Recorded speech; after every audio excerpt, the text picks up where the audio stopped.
think we have filmmakers now. I think a really strong filmmaker want to tell stories that dealing with their times and their issues, and I think is amazing. A lot of that too started in the '70s. You know, those certain specific African American filmmakers were making movies in the '70s. I remember I was in film school when I saw John Singleton, Boys in the Hood, and there was a lot of films at that time dealing with culture, dealing with fatherhood, dealing with gangs.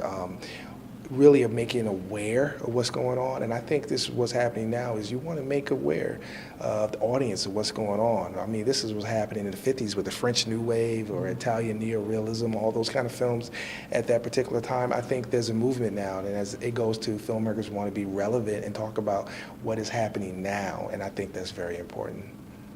I started being vocal about things that I cared about, things that I related to, issues that felt relevant to me or my peers, especially when it came to issues around blackness and black culture in America and cultural appropriation and all of the unfair dichotomies that exist within America because of the legacy of slavery.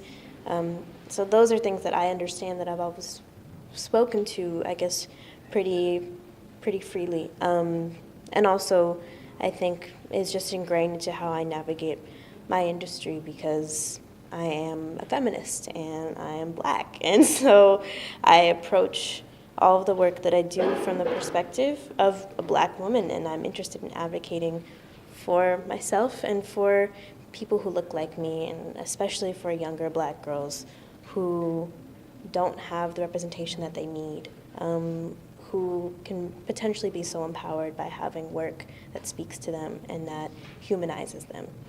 I don't run from the realities of life. I don't run from life's pain. I don't run from the joy of life. I don't run from my emotions. I don't run from my feelings. I don't run from my faults. I don't run from any of that. I'm open about it. I incorporate it into my work. I share those things with friends and family, and so in that, I can't help but be real. I can't help but be honest, you know, because I feel that when I see people on the street who don't have anything, there's a sense of empathy that digs within me. I feel for that person. I feel for the mother of the kid who's been slain. I feel for that person.